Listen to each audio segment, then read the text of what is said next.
kind of finishing up, where could people go to find your work, specifically your books and things like that?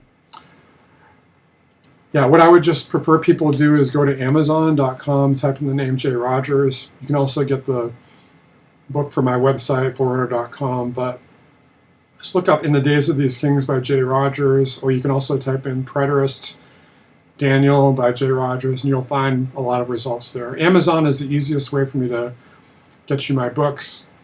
I prefer Amazon, and because you can get the print copy, you can also get the Kindle version, which has scalable text, and there's also a virtual voice copy for most of my books on there as well.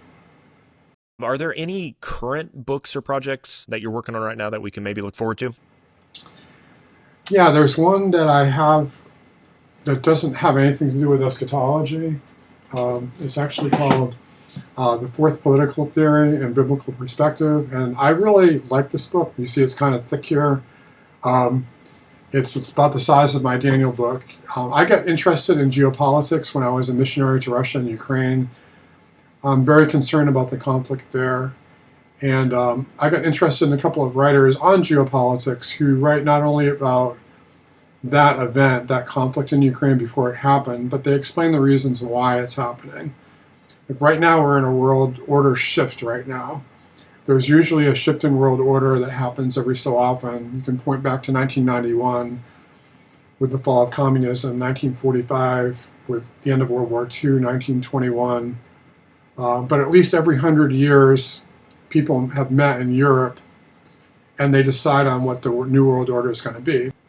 And so what I say in the book is that Christians have a great reason to have hope because we're in the midst of the greatest revival in history that's also happening right now. So if you look at Western countries, we're kind of like freaks in terms of revival and spiritual awakening because it's happening everywhere else in the world, but not here. And so when we think of revival, we think of meetings and evangelism and things like that, but we're still sliding into a lot of apostasy and social decadence and things like that. That's always been a concern of mine. I think that the West is going to embrace this new multipolar order, and I think that we will have a Christian civilization in America. So that's what the book's about. So if you're interested in geopolitics, that's it. My next book is going to be called Puritan Storm Rising, which is looking at the different revivals happening throughout American history, actually going all the way back to the beginning of British history. And I also look at the different revivals happening throughout history in America and try to use those as models. Do we want a Christian nation or would we rather have a Christian civilization? And I try to point out there's a difference between the two. Christian civilization is based on Christian families all the way up to local communities and way beyond politics. Whereas a lot of people look for a political solution. But I say that if we can look back to the Puritans and the Neo-Puritans, the Great Awakenings in America, to try to look for that model. We don't try to repeat their mistakes because they did make very bad mistakes. They all had errors and flaws, but they were reformers and they were trying to fix things that were wrong.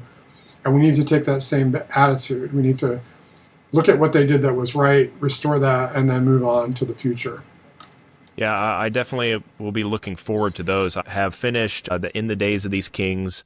I have finished the easy parts and the hard parts, and I'm actually reading through your book on Nero right now. I think I'm about 50 pages in. I mean, they've all been great, so I can imagine these two books are put together with the same quality, so I would definitely recommend them to anybody out there. What I would say is I have two books on Daniel, and people would often say, like, which one should I get, the shorter or the longest one? The shorter one is, it's about less than 200 pages.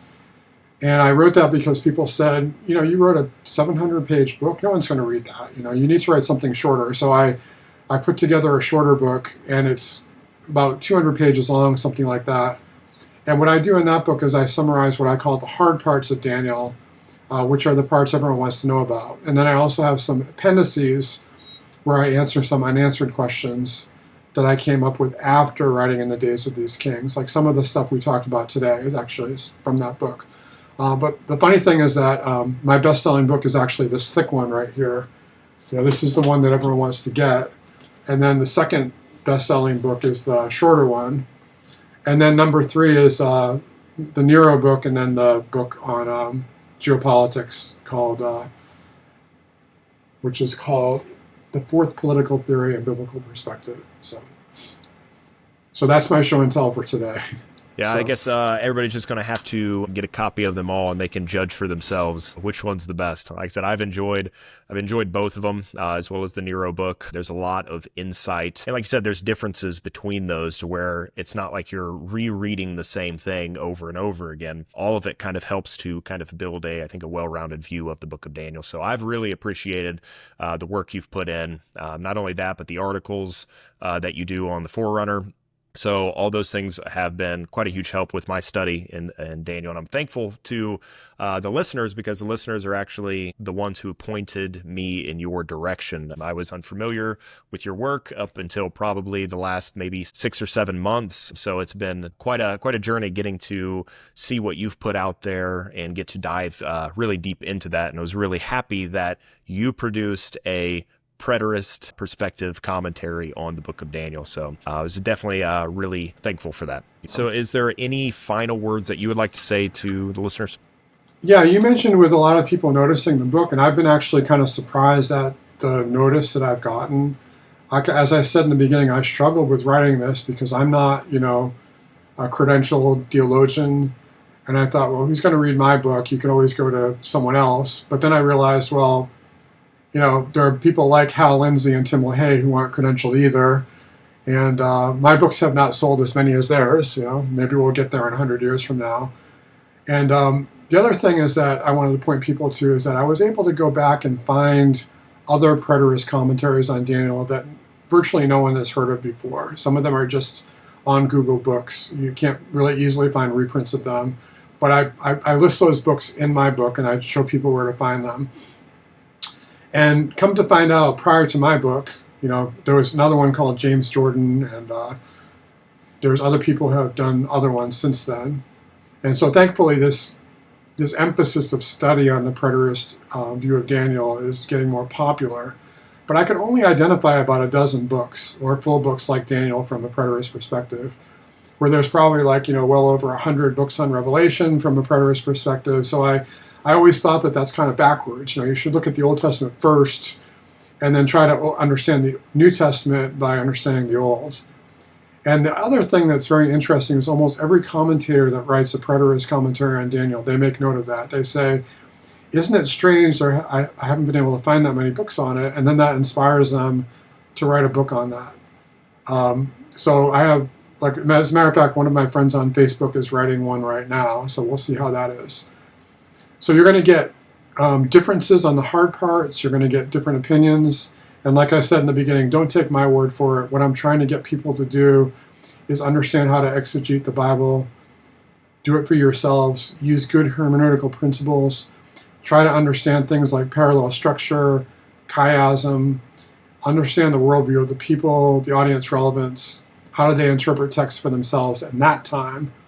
And those are very important things to keep in mind when you're reading this. Well, this has been a wonderful time outside of the technical difficulties. I really appreciate you taking the time to sit down and talk with me. I know the listeners are going to appreciate it a lot. I hope they get as much out of it as I have. I hope they continue to dig into it, maybe purchase your books and learn a little bit more. So I really appreciate it, Jay. So if you don't have anything else, that is all I have. So I thank you all for listening. Like I said, I hope you guys enjoyed it. God bless. Okay, my pleasure.